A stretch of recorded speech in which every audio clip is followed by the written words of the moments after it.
চলেন আমি শুধু তর্জমা বলে আমার 2 আয়াত শেষ করি। কথা বলা হয়েছে আলহামদুলিল্লাহ।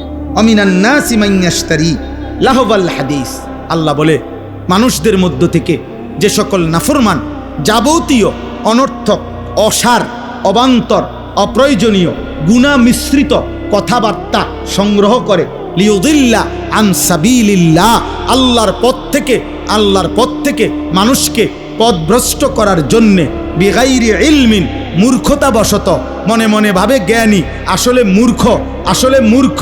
আল্লাহ বলেন ওয়াত্তাখিজাহা হুজুয়া, মানে কোরআনের বিপরীতে যা সংগ্রহ করে, ইসলামের বিপরীতে যা সংগ্রহ করে কোরআনকে বিদ্রুপ করে, ইসলামকে বিদ্রুপ করে, আমার শরীয়তকে বিদ্রুপ করে। আল্লাহ বলেন আমি ওয়াদা দিলাম উলাইকা লাহুম আযাবুম মুহিন, আমি তাদের জন্য লজ্জাকর, অপমানকর আযাব নির্ধারণ করেছি।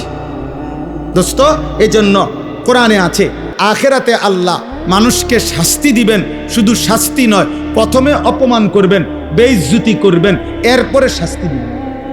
প্রথমে হাসরবাসীকে ফেরেশতার মাধ্যমে শুনাবেন, ফেরেশতারে বলবেন ও সবাইরে শুনাও এই বাটফারের গুনাডি কিতা কিতা কও, বলো।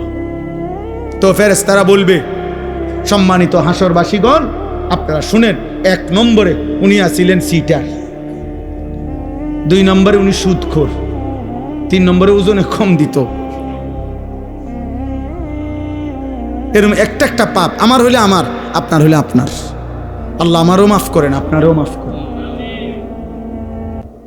আযাবুম মুহিন, মুহিন মানে ইহানাত, অপমানকর শাস্তি আল্লাহ বলছেন। আচ্ছা, এরপরের আয়াত কি? আমি এটার আরেকটু ব্যাখ্যা, এই 5 মিনিট বললে হবে।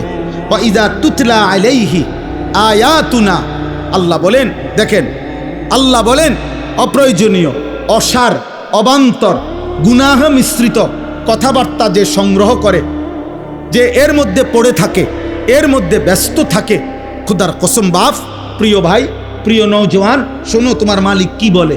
আল্লাহ বলেন এতে করে তার মানসিকতা তখন কি হয়, ধীরে ধীরে এই লোকটা এমন নাফরমান হয় যে যখন আমার কোরআন তার সামনে বলা হয়, পেশ করা হয়, পড়া হয়, তেলাওয়াত হয়, ওয়াল্লা মুস্তাকবিরান, সে অহংকার করে আমার কোরআন থেকে মুখ ফিরায়, কাআন লাম ইয়াসমাআহা কাআন্না ফি উযুনাইহি ওয়াকরা। কেন চেহারা ফিরাই নিল? আল্লাহ বলেন সে 2টা বাপ দেখাইতে চায়।